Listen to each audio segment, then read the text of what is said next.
नमस्कार दोस्तों, आप सभी का स्वागत हमारे यूट्यूब चैनल जल विद्या पर।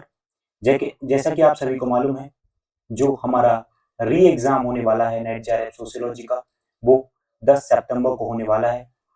तो हमारे पास बहुत कम दिन बचे हैं। आज से मैं काउंट करूँ तो रफली हमारे पास 23 डेज़ बचे हैं।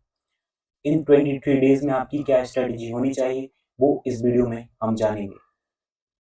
नाउ सबसे पहले तो आपको कोई भी नया मटेरियल नहीं पढ़ना है, नया मटेरियल आपको बिल्कुल भी नहीं पढ़ना है। उसके साथ-साथ आपको क्या करना है, जो आपके पुराने नोट्स हैं, जो आपके नोट्स बने हुए हैं, उनको आपको रिवाइज़ करना है, उनको ही आपको रिवाइज़ करना है। और उसके साथ-साथ आपको पी-बाई-क्यूज़ ही भी रिवाइज़ करना है। मैं बहुत बार बोल रहा हूँ कि हमारे जो पी-बाई-क्यूज़ हैं, वो बहुत ज़्यादा इम्पोर्टेंट है, बहुत ज़्यादा इम्पोर्टेंट है। सो आपको कोई नया रिवीज़न नहीं करना है, सिर्फ़ आपके जो नोट्स हैं, उसके साथ-साथ आप पी-वाई-क्यूज़ हैं, वो आपको रिवाइज़ करना है। उसके बाद हम यूनिट वाइज़ देखें, तो जो हमारी यूनिट 1 है और unit 2, unit 3, unit 4 and unit 5, ये बहुत ज़्यादा इम्पोर्टेंट है। इन सभी यूनिट से सबसे ज़्यादा क्वेश्चंस पूछे जाते हैं। सो हमारी जो एक इम्पोर्टेंट यूनिट है यूनिट 1 में हम थिंकर्स की बात करते हैं। थिंकर्स में आपको क्या-क्या पढ़ना है? थिंकर्स में थिंकर्स के कॉन्सेप्ट और थिंकर की बुक्स। जो हमारी थिंकर्स की बुक है, उसमें रफली हर साल 10 से 12 क्वेश्चन डायरेक्टली हमारे थिंकर्स की बुक से आते हैं। 10 से 12 क्वेश्चंस हमारी थिंकर्स की बुक से आते हैं और कुछ क्वेश्चंस थिंकर्स के कॉन्सेप्ट से पूछे जाते हैं। आपको इसकी क्या स्ट्रेटजी होनी चाहिए यूनिट 1 की? आपको आपके जो नोट्स हैं, उसमें कॉन्सेप्ट दिए गए हैं थिंकर्स की, वो करना है और हर थिंकर के मैक्सिमम आपको 10 बुक्स तो आपको याद होनी ही चाहिए। यदि आपको जेआरएफ क्वालीफाई करना है, तो आपको बुक्स बहुत ज़्यादा इम्पोर्टेंट हैं। और यूनिट 2 जो कि हमारी एक अनदर इम्पोर्टेंट यूनिट है, जो रिसर्च मेथोडोलॉजी की बात करती है। इसमें जो भी हमारे बेसिक कॉन्सेप्ट हैं, उनके कॉन्सेप्ट आपको अच्छे तरीके से पता होने चाहिए। एंड हमारी यूनिट 3 जिसमें सोशलाइजेशन, फैमिली, एजुकेशन, इन सभी की बात करी है, तो इनके आपके रफली इनके कॉन्सेप्ट जो हैं आपको पता होनी चाहिए। और यूनिट 3 में भी कुछ थिंकर्स हैं, जो इन कॉन्सेप्ट से रिलेटेड हैं, उन थिंकर्स को भी आपको याद रखना है। और हमारी जो 4th यूनिट है और 5th यूनिट है, उनके भी जो कॉन्सेप्ट हैं आपको क्लियर होनी चाहिए। उसके बाद जो हमारी यूनिट 6 टू यूनिट 10 है, वो भी इम्पोर्टेंट है, लेकिन आपको मोस्टली 1 टू 5 यूनिट बहुत अच्छे तरीके से करनी है। हमारे पास सिर्फ 23 डेज़ हैं, इसमें हमको कोई नया मटेरियल नहीं पढ़ना है, आपको नोट्स पढ़ना है, उसके साथ-साथ आपको पी-बाई-क्यूज़ ही करना है। इसके अलावा आपको कुछ नहीं करना है, क्योंकि हमारे पास बहुत कम दिन बचे हैं। और एक रियलिटी बता दूँ कि जो हमारा नेट एग्ज़ाम था, वो 30 जून को हुआ था। और 30 जून से पहले 30 जून के बाद बहुत सारे लोग हैं जो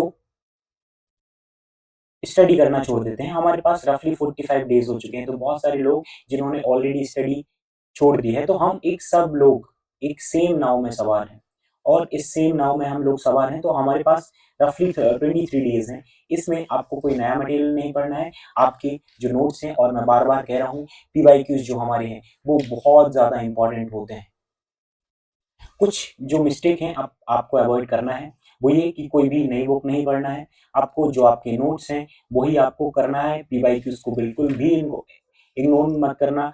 और आपको जो तुम्हारे बी टॉपिक हैं, वो आपको अभी अवॉइड कर देने हैं, उनको स्ट्रॉन्ग करने में ना लगें। जो आपके स्ट्रॉन्ग टॉपिक हैं, उनके ही पी-वाई-क्यू सॉल्व करें और जो आपके नोट्स हैं, आप वही सॉल्व करें। एक सिंपल स्ट्रेटजी ये है कि आपको नोट्स करना है और मल्टीपल रिवाइज़ और आपके पी-वाई-क्यूज़। और एक चीज़ और, यदि आप एक टारगेट ले लें कि मुझे हर दिन में 1 यूनिट कंप्लीट करनी है, क्या अब आपको एक दिन में 1 यूनिट यदि आप कंप्लीट करते हो, तो रफली आपकी 10 डेज़ में हर यूनिट कंप्लीट हो जाएगी। उसके बाद उसके साथ-साथ आप जो आपका 11वाँ दिन होगा, वहाँ से आप हर यूनिट की पी-वाई-क्यूज़ सॉल्व कर सकते हैं। और हर यूनिट के आपको मैक्सिमम 200 PYQ सॉल्व करने ही करने हैं, और ये 200 PYQs ईजिली हो जाएंगे यदि आप अच्छे से प्लेन के साथ आप स्टडी करेंगे।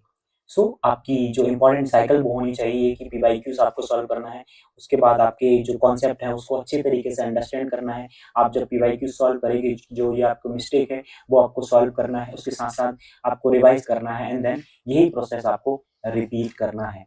और एक इम्पॉर्टेंट अनाउंसमेंट ये है कि हमारे यूट्यूब चैनल जल विद्या पर मैंने यूनिट 1 के टॉप 100 PYQs की एक प्ले लिस्ट ऑलरेडी जल विद्या पर अपलोड कर दी है।